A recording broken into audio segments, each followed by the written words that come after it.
start the meeting. At the beginning of the meeting, we'll start with a silence to think of those innocent victims of crimes, and also the men and women that protect us from those crimes here and overseas. We'll follow that up with the Pledge of Allegiance.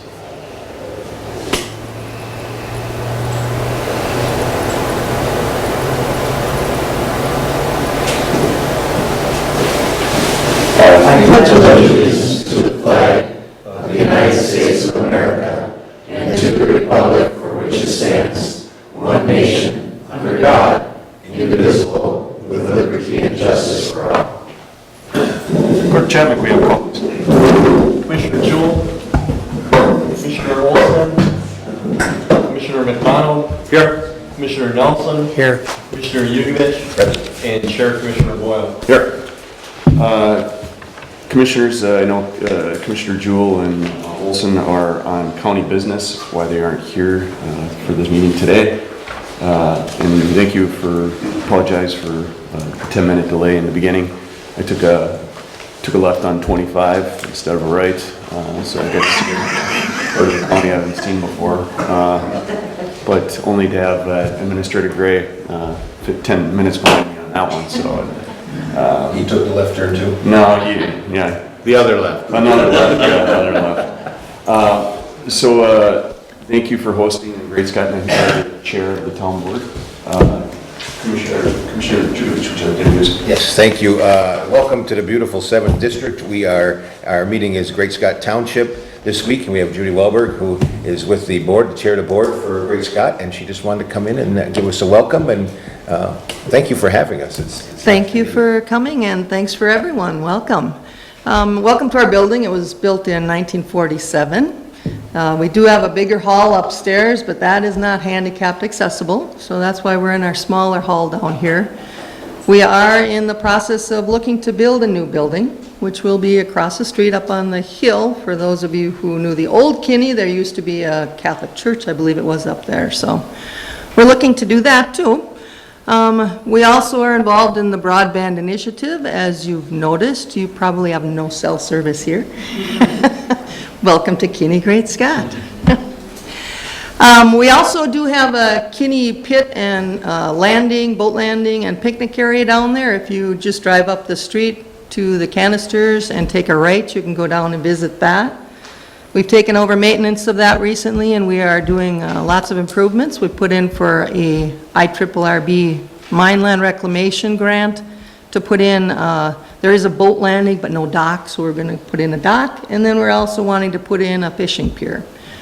So by all means, go visit that. Come back in a couple of years and see our new building and our improved boat landing and picnic area. And welcome, and thanks for coming. Thank you for hosting. At this time, citizens will be allowed to address the board on items not on the agenda. Speakers will be limited to 5 minutes each. First up, we have Mr. Dale Larson. Have you introduce yourself and your address, please, Mr. Larson? Dale Larson. I'm a township supervisor for Elborn Township. My address is 6212 Stenstrom Road, Elborn, Minnesota. Commissioners, I guess I had 2 items, but I only have 5 minutes, so I probably only can do one. I've been on the board for Elborn Town Board for about 20 years, which means I've been on the Board of Equalization for a long time. In our boards of equalization, it's the elected official that sits across the table from the people who believe that their property was not assessed right, that it was assessed usually too high, not too low. And we've had both private assessors, and now we've had the county for a while. And this is the first year that the town board lost its confidence in the assessor office. And I think that's illustrated in, we had many properties that went up 30%, 20%, 30%. And we had probably 18, 19 people who came to us. I have to do a point of order here because one of the things that over the years, and Dale, please I'm getting to my point. I'm No, going to get to no, my point. no, Okay. Dale, that's Then not, the point is, if you're going to speak on behalf of your town board here, Yep. you need to have a resolution from your town board. Okay, I won't do that, then I'll give credit. You can speak on behalf of you, and I appreciate that. Okay, I'm on the town board, at the town board meeting, and I know that, and I'm not speaking to the others. About 95%, usually there are hardly any changes. This year, we reduced, I voted for many reductions this year. And many places, many of the properties were reduced from what the assessor said, by 30,000, 20,000, whatever, we did a lot. And then we tell the people, you can go to the county board of equalization, but it's not you guys. It's an appointed group that you have. Anyway, I had to go there because I can't go to my board of equalization. I can't ask my other two people to lower my property. That would not be right. So I go there and I do my spiel. Of course, they don't change mine, and that's fine. But in the end, I made some mention about the county board, and the lady who I think is the chairperson, but they never really introduced themselves and tell me who they were. They had name tags, but they didn't say who they were. She said, "We are the county board." And that's the only reason I'm here today, is because I have to go to tax court, of course, because that's our next option. But an appointed group like that should not say they are the county board. They can say they represent the county board, they can say we act for the county board, they can do whatever, but they should not say they are the county board. So it's nice to see you guys here instead of them. But, so I think that as a couple ideas came from me there, is first of all, I think maybe those people stay on that committee too long. So they think they're the county board. And maybe you should look at 2-year terms or whatever. And I don't know what the makeup is because they didn't introduce themselves and tell them what their background is. But I certainly would like to see more like town supervisors on there who have to be on a board of equalization and be right in front of the people. Or I'd also like to see some of you there. It wouldn't have to be all of you, but maybe it could be set up so if it's in your district, then you're there. And you maybe don't even be the one voting, but you could see what they do and what the office does. The thing that bothered me, is first of all, and I forgot it on my table this morning, but they give us a pamphlet, or a booklet saying about sales in the last few years in an area. And it says Elbrook area. And of course, Elbrook's been gone for almost 10 years. There's no area. And that Elbrook area came in from Elborn, which is up in the northwest part, all the way down into parts of Industrial Township. It can go into Brevador. It can go a long ways. The property in Elborn certainly isn't worth as much as one that's within 10 or 15 minutes of Duluth or Cloquet. So over the years, I've been telling them, hey, look at Ness Township and Meadowlands Township and change it. But they never changed that group for us. So they're not looking at comparables. And then, one example was the assessor. It's the first time he's assessed, I think, at our area.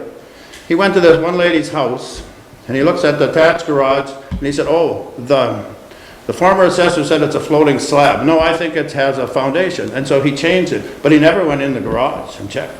He never checked to see that. So he just said, so he did the same assumption as the other one, except he bumped it up. He just said, okay, it has a foundation. See, my time is up almost, and I can't even get to the elk, which I don't want you guys to prove. But anyway, I'm just saying that I think you should look at some changes on that, on the Board of Equalization. When they start saying that they're the county board, I think something should be done about that, at least to shorten their terms, or maybe you could have more of your involvement. Anyway, can I sign up again and then talk about the elk? Anyway, because I'm with Mr. Nelson, Commissioner Nelson, I don't think we should have it done. I could sign up and relinquish my 5 minutes to Mr. Larson if you would like me to. Or you can allow Mr. Larson to finish. We have a pretty light load today. I say that knocking on wood, but so I know you drove a long ways up here, so yeah, if you want to do a couple minutes on the elk, just for everybody's knowledge, I just had some Mr. Lordson's delicious farm-raised elk last week, and it is delicious, by the way, but please go on, Chris. Okay, so I've raised elk in Elborn since about 2002. And I think when you guys met in February of 2018 in Elborn, I said I think it's a dumb idea to put elk in this area. And I had a few reasons for it. First of all, I don't know why. And I think about the information we had, I think they were up to 200 elk they're talking about eventually coming in from Kentucky here. And today driving up here, and it just happened to be, I had to stop on number 7 for a moose to go by. And I haven't seen a moose for a long time in our area. And I'm wondering, now the moose need help. So why are we spending all this money to buy these elk? And I don't know what, they're going to be $1,000 a piece, 2,000, I don't know what they're going to spend on these elk. And all the biologists at the state and stuff, why don't they help the moose instead of the elk? I mean, the elk aren't endangered, but our moose are. Anyway, when we got a survey a while ago, it was kind of dumb, I thought, parts of the survey. They asked, would you like to hear an elk bugle? Okay, I'm sure most people would, but you probably don't want it sitting in the middle of your garden with 30 others bugling. I mean, that's a difference. If you got those bulls, because I've had some big bulls, and they go up to the fence, and I have Belgians, and if that fence wasn't strong enough, they'd go right through that, they'd hit that Belgian in the stomach as fast as they could. They'd go after those things. So you know that if you're a farmer and you have electric fences, any kind of fences, you're not going to have a fence. And I see in the paper where the DNR and maybe even your own land department said there's enough food in the public land for them. Well, all of you know, if you're around deer, you can have a lawn full of nice food for them, and you got beets over in your garden. Well, you know which thing they're going to be. They're going to over and eating the beets. And the elk are going to be the same. If there's a good field there, they're going to eat the field. They're not going to be out in the woods. And so I think that if you let them in, if you guys approve it, you should make sure that whoever is in charge of this has a big enough escrow amount of money so they can pay people for damages. Now, I know sometimes, like the wolf one runs out, the federal one, I think at the end they said they don't have the money for it in some cases. But there's going to be a lot of costs. And I think one of the places they were talking between Floodwood and Elborn, where I am. And they also, if there's somebody like me, they should pay for the double fencing that we're going to need. If there's a bull on each side of the fence, the fence is going to go. But the thing I worry about most is, and Commissioner Nelson as a farmer is going to know this also, is deer flies and horse flies are bad around here. They're tough. And if you don't have shelter for animals, they really get chewed up. And we don't have mountains here for them to go up when it's dry, so they can, where it's cool and dry, to get away from those bugs. They're just going to get chewed. And maybe it's fun for people to see them and stuff, but it's not fun for those animals. Especially if climate change keeps coming, it gets warmer and we get wetter. I mean, we're not the country that when there was well, these aren't the same elk as we had anyway. These aren't forest elk, but when they were here, we had the big pine trees where it was cool, dark places for them and stuff to stay. But this is, I just think that I don't see a reason to do it. I think there's more reasons not to. But from raising them, they're not, I mean, they're big wild animals. They're not, and they can eat a lot.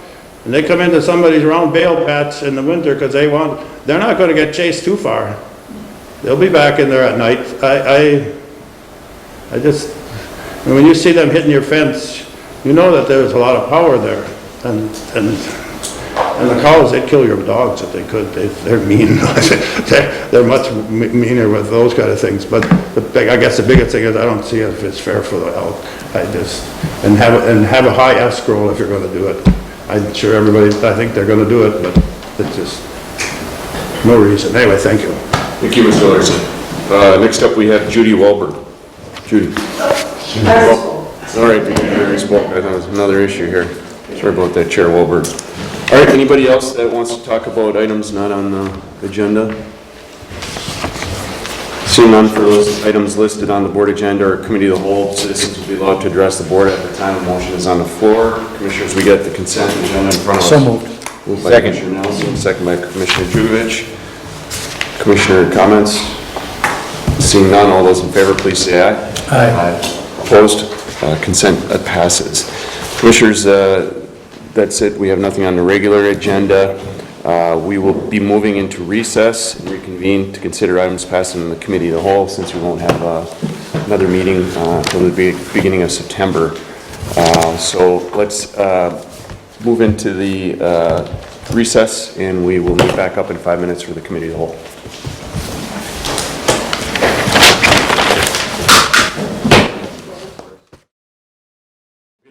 Committee of the whole going here. Could we have Clerk Chapman take roll? Commissioner Jewell, Commissioner Olson, Commissioner McDonald. Here. Commissioner Nelson. Here. Commissioner Yurevich. Present. And Chair Commissioner Boyle. Here. Commissioners, we got the consent agenda in front of us. So moved. Moved by Commissioner McDonald, seconded by Commissioner Nelson. Any commissioners want to pull any items? Commissioner Nelson. Mr. Chair, I just want to comment on 8 through 11. I have never been a big supporter of the housing plan that they have for in many of Duluth's operations. I will tell you this, I've grown more fond of it as the years have gone on, because it is an affordable way for young families to get into a home. The problem that I have with it, of course, is that it doesn't build the equity that I'd like it to do for them.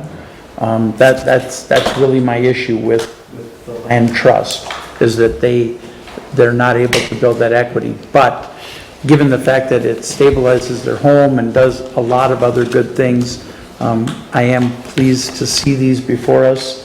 I continue to have concerns that I would love to see us work with Habitat in Duluth as well, so that we have more home ownership down there.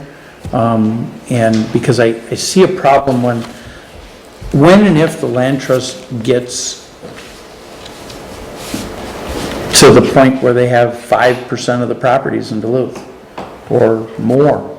I mean, it starts to become a problem for everyone, okay? Because there is such a thing as too much of a good thing. So I'm pleased to vote for these. I'm happy with what they're accomplishing down there. I know how tight the housing market is down there, but again, Duluth and Proctor and Hermantown are going to find me very, very supportive when I start to see some Habitat projects down there as well.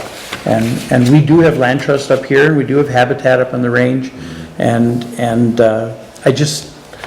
I feel better with that home ownership being a component part of it. I feel better that young homeowners can build that equity.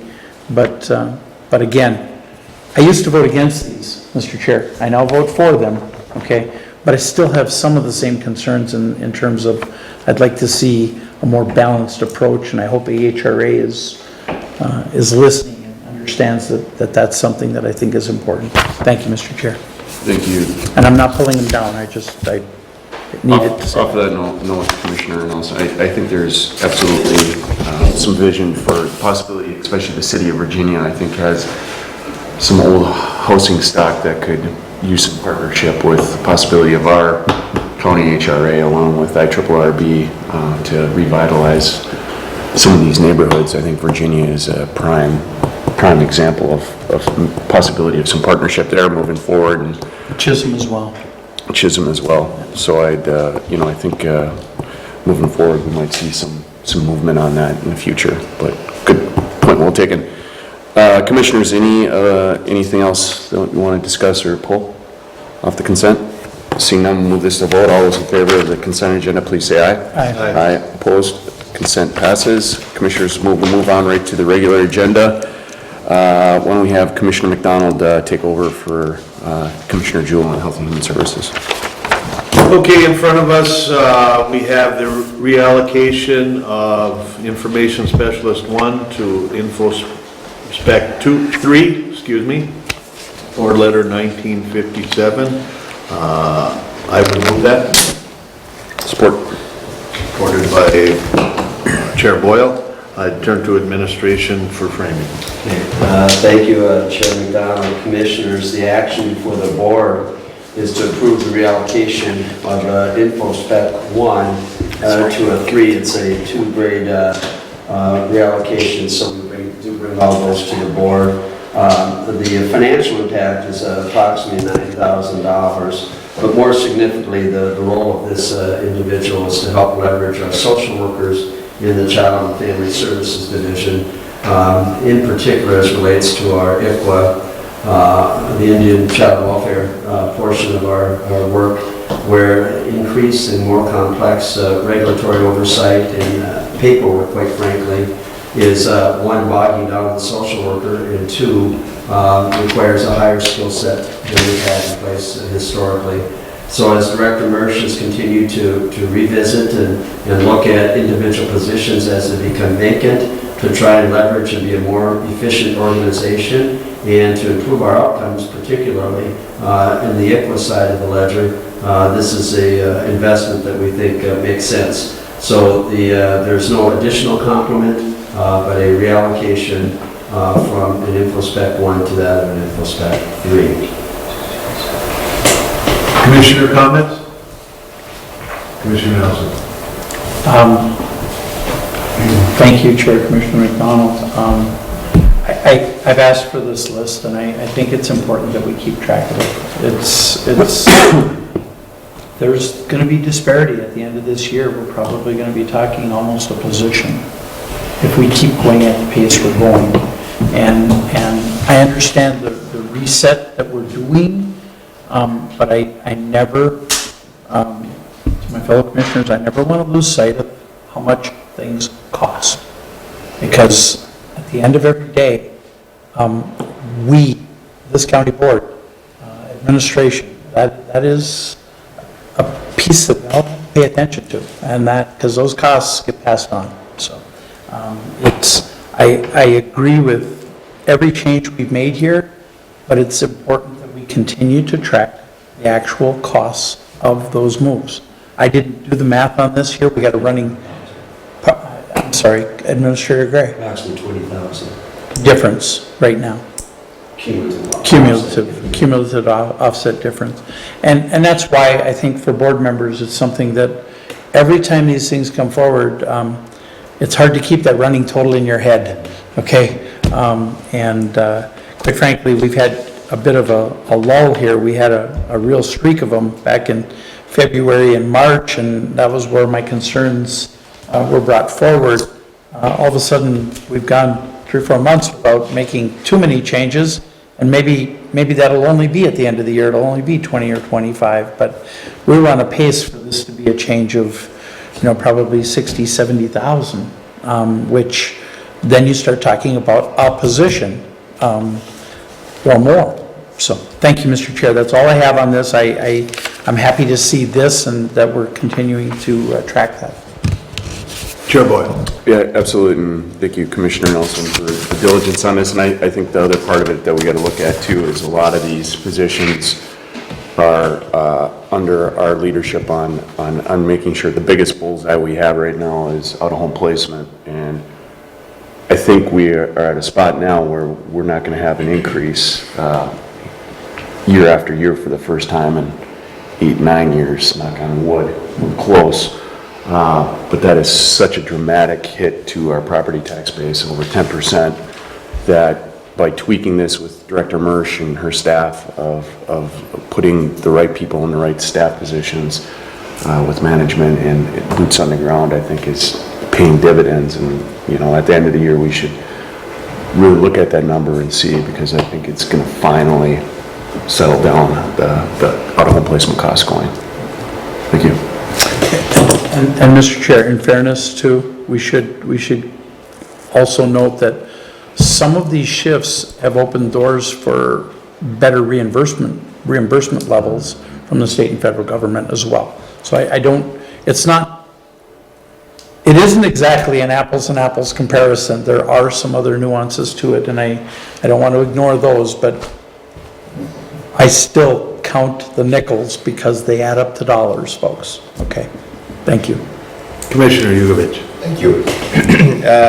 Just out of curiosity, in the recent past for out-of-home placement, we were running about 750 to 800. Are we still there, or have we come down quite a bit? I heard that it was less, the number was less. Does anybody have those figures? Chair McDonald, Commissioners, Commissioner Dragovich, I think that we're approximately 100 kids below that level. And I'll get some information out because this is something that all the commissioners have been invested in, how we serve our kids, and especially our vulnerable kids, and your support for the adult or the foster care community and those that step up to help with this. But we've seen some flattening and plateauing, and we're at a level that's held flat for a while and it's lower than our high. So, and there are other factors, of course, as they have special needs and other costs that are dictated there. But I'll get some information out about that as a follow-up. In fact, in advance of our preliminary levy discussions, I think that's an item we can share with each commissioner as we talk to you about for further levy input. And Commissioner Nelson is exactly right. This 20 to 25,000 of approximately 8 or 10 positions that have been reallocated this year. One, there is a levy impact, but there also might not be a total levy impact because of about 2/3 of these positions have some reimbursement eligibility for it through the various programs. So, but nonetheless, this carryover is a carryover and feeds into our budget for 2020 as well. And so this commitment does have a longer-term budgetary impact, and that is part of what's factored into Director Mersch's budget proposal. Commissioner Dragovich. One more question quickly. When we talk about the out-of-home placement coming down, which is great, I mean, obviously our people are doing great, we're working hard, I think the families are better, they're working at what they need to take care of at home, but do we usually budget 750 to 800? Is that at our standard where we're at any given time, or are we seeing a significant savings in that right off the bat, or did we assume we'd be lower?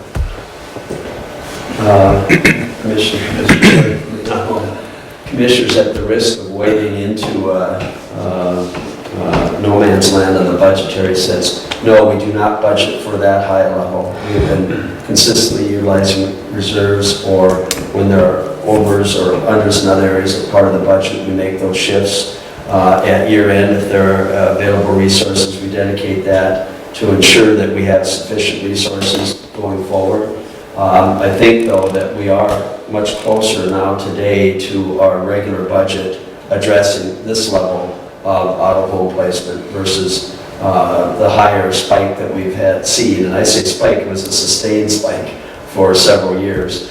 And we hope that it's not just an ebb and flow, that this is something that's sustainable, and we continue to invest in families, we can invest in our workers making these connections and being more proactive. But we have utilized reserves the past several years to ensure that we are meeting all the needs of all the kids. Okay. Thank you. Commissioner Nelson. Thank you, Chair Commissioner McDonald, and Commissioner Yukovich, right on, okay?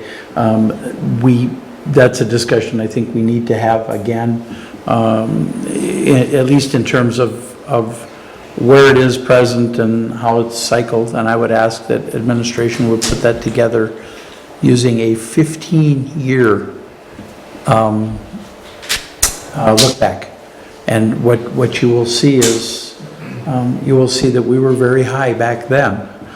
We came down fairly dramatically, and in terms of today's dollars, I would say that we were almost as high.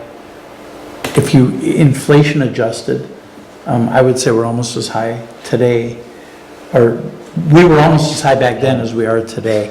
But take a look at it. I believe we were at almost 8 million 15 years ago. And if you start really looking at those numbers, you know, you're talking 13 million today, and we're somewhere in the neighborhood of 14. So it has been, we've seen this ebb and flow, and I'd like all of my fellow commissioners to see it. I know it's a long look back for administration, but But sometimes when we cut off our look-backs at 10 years, we're not showing the board and the public the numbers that they probably need to see. And I remember those numbers very, very well from 15 years ago. We were the highest in the nation at that time. Per capita, we were number one in the United States of America. So we got a lot of movement on that, and we had a lot of help from the courts. And quite frankly, then opioids and all of the other pieces hit, and along with a few court cases, and voila, we're back to where we are today. But protecting and serving those children, and that's the most important piece. But I want people to see what it was way back when, because, and I'm saying way back when, to you, Chair McDonald, and to you, Chair Boyle. I mean, it doesn't seem that long to me, okay? But it was 15 years ago that we were in that position before. Any other commissioner comments, Administrator Gray? Well, I would just add, and I think part of the Commissioner Jugovich's reference, are we going to see some budgetary relief and levy relief? And I would just note that it's a win that costs aren't going up as fast, because if the number of kids don't come down. For instance, last year we had a 4% increase in our contracted care services, and this year 2.5% after many years of not any adjustments. So the good news is it's helped us to contain our cost increases, but it hasn't necessarily meant that we've had lower costs. And of course, we continue to invest in our budget. We'll be proposing some additional investment in children and family services personnel and others as we meet these mandates and needs. And but we hope to have some cost offsets by just transportation, changing our transportation approach and things like that. So I think it's worth, I think we have the data for 15 years. It's a great question, and we'll include that in our summary discussions with each commissioner as we probe into coming up to the preliminary levy determination, preliminary maximum levy determination. And I appreciate the feedback and thoughts on that. Further comments, commissioners?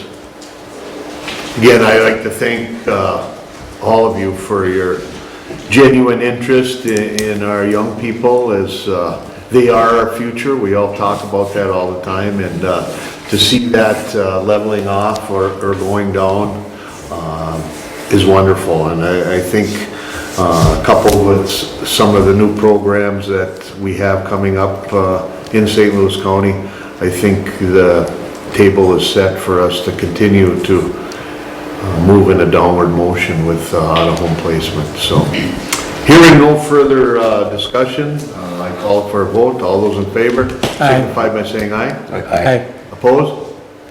Motion carried. Thank you. Back to you, Chair Boyle. Thank you, Commissioner McDonald. Next up, we have Finance and Budget. We'll have Commissioner Nelson take that one. Thank you, Chair Commissioner Boyle. We have one item under the Finance and Budget Committee for today, happily filling in for Commissioner Olson. Second quarter budget adjustments, I would move it. Is there support? Support. It's been supported by Commissioner McDonald. Administrator Gray. Thank you, Chair Nelson. Commissioners, this is our standard quarterly adjustments to reflect updates to budgetary revenue and expenditures. Auditor Nielsen and her team track this very diligently and prepare a very concise synopsis. You'll see that we do have the categories that tell you what an existing use of fund balance. A majority of these are actual revenue or expense budgetary adjustments. There's some contribution to fund balance in our solid waste fund, but overall these are relatively routine and nothing unusual or out of the ordinary to note. I don't believe Auditor Nielsen has anything to note. So I think we're ready to go, and thanks to the good work of the Auditor's Office for always staying on top of this. Thank you, Administrator Gray. There is no such thing as routine, but these are routine adjustments that are made on a quarterly basis The most significant ones, of course, are the ones in the first quarter because they contain most of the adjustments from the previous year, just within that context. But with that, Could I add one thing? please, Administrator Gregg. And this is related, but not directly to the resolution. We did participate in a year-end exit conference with our auditors, and I know Auditor Nielsen would not voice this, but the feedback from the audit team was exceptional, very complimentary of the auditor's office and the team led by Kristen Christensen. And so I just thought I'd throw that in, that while it's not routine, I think we come to expect good work and diligence and rely on that administratively and as a board, obviously. But the feedback and the clean opinion was, and the improvement we're seeing in some of our areas and chronic points. Not that we don't have always work to do, but it was a very positive exit conference from our Clifton Larson and our auditors. So I just thought I'd mention that as an aside. Thank you, Administrator Gray. As much as I appreciate the abilities and the efforts of the people in this room, I will tell you that when I lay awake at night worrying about people that we could lose in St. Louis County, they're not in this room. Okay, they're the Christiansens and some of these folks that, my goodness, I mean, the work that they do is so impressive, and we are so fortunate to have those core groups of people in all of our departments that quite frankly carry a very heavy load for us, and she just happens to be one of those. Commissioner Boyle? Just off of Administrator Gray's comments, I was in that meeting with the auditor's office, and the one thing that with our new state auditor, we asked our folks how the relationship is, and they say it is night and day versus the old regime at the state. So that is good news for I think local government in a whole. Thank you, Commissioner Boyle. The best news of this is, of course, that it's finished in a timely fashion, which was always the issue, asking our folks to not only doing today's work, but tracking 2 years ago so that you can stay in line with the state auditor, and it just didn't work. And now we're more in line and more timely in those final audits, meeting all of the guidelines, but just more timely. It doesn't burden our staff with undue hardships, which quite frankly in the past they were burdened with undue hardship because of the fact that the state was so far behind. We're experiencing that for those of us that serve on the rail authority. We still experience that. We're doing an audit from 2 years ago, and it is difficult for staff to have a recall of 2 years, okay? These days I have a recall of about 2 minutes, but it's really hard, and that timeliness and that relationship, again, we knew it was going to get better, and I hope that it continues that way, because it's important for all of us to make certain that everything is right, and that those audits are performed in a timely and very precise fashion, and that's how we've always tried to do that. With that, and seeing no further discussion on the second quarter budget changes, all those in favor signify by saying aye. Aye. Opposed, same sign. The motion is carried. Mr. Chair, back to you. Thank you, Commissioner Nelson. We're up to Commissioner discussion items and reports. Commissioners, Commissioner Jugovich. Just something for public safety. We are having our next meeting September 3rd. School will be starting. I know not everybody thinks about it all the time. I know the kids don't think it. They're excited to see friends getting back to school. Everybody, can't wait to get back to school. But let's be a little extra cautious out there, because the kids aren't always thinking about the cars. We've got to be thinking about them. So just something to keep in mind. We want to make sure all these kids get back to school safely and get home. So just a little safety reminder. Thank you. Commissioner Jugovich. Commissioner Nelson. Mr. Chair, I've quit making comments at the end of these meetings, but I would note that I don't have anyone here to interrupt me today, so I like to make a very short comment, and that is that, and I want to thank both Dana and Administrator Gray for putting a couple of my comments out there shortly after Representative Begich's passing. But the Iron Range truly lost a friend in the loss of Representative Begich. The irony is that Mr. Chair, I was in to visit with him on Thursday, and prior to his Friday passing, and he was on his A game.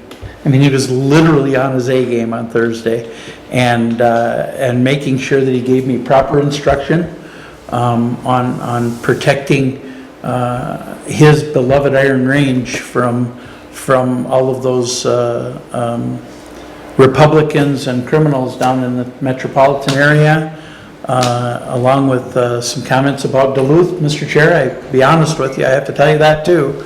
But he truly was an old world politician who just had a passion to serve people.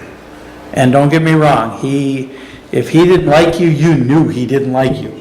There was never a question mark, but you know, I really prefer that honesty, to be straightforward with everyone. If he thought you were a jackass, he'd look you in the eye and he'd tell you were one. But when he was done with the conversation, he would say, you know, well, we'll see you later, or we'll see you tomorrow. And you know, the relationship that he had with former Commissioner Rukavina was literally a father-son relationship. Tommy didn't invent fighting for the range. He didn't invent it, but he sure carried the torch for those that came before him, the Joe Begiches and others of Minnesota's Iron Range. So we will miss him, but he was unique. Okay, and I have to tell you this story because if I didn't finish with this one, first of all, I love Joe Begich because he was a farm boy. Okay, born and raised on a dairy farm,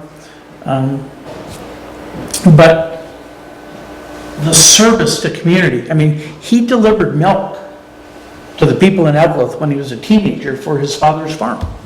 He learned how to serve when he was just a little kid. Okay, but the funny part, the funniest story that he ever told me, Joe Begich was not backed by the unions when he first ran. Joe Begich was a foreman at Erie Mining Company. His first union endorsement, how he could put union endorsed on his campaign signs, he stopped and visited a barber in Bowavic who was a union barber and got his hair cut. And that union barber gave him his endorsement. That was Joe Begich's first union endorsement.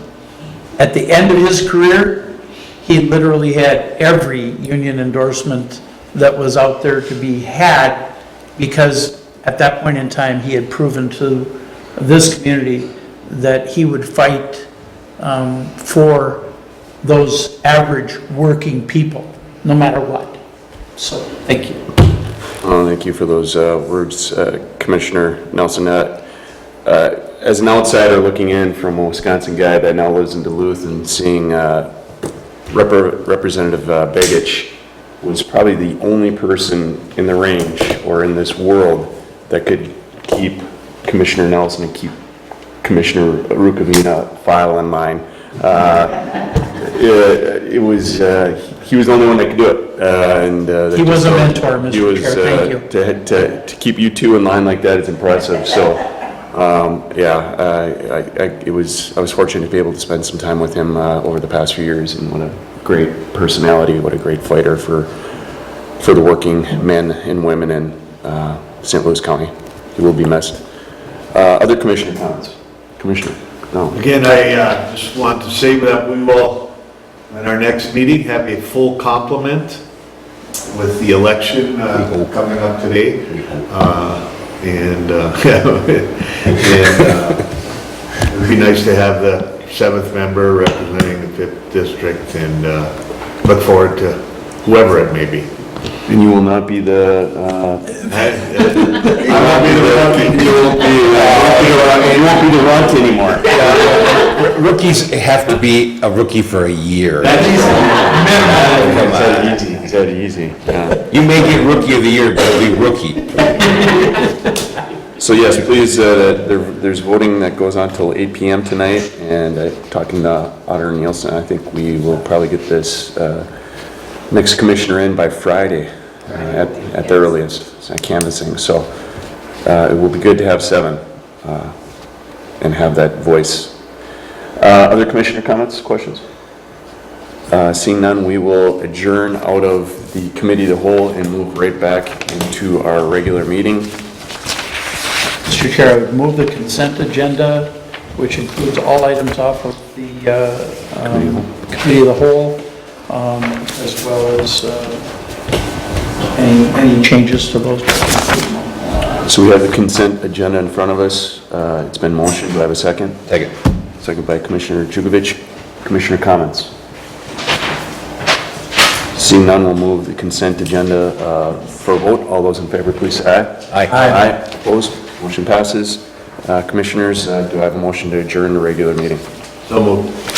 Support? Commissioner Jugovic. All those in favor of adjourning, please say aye. Aye. Aye. Opposed? Meeting is closed. Thank you, Commissioners.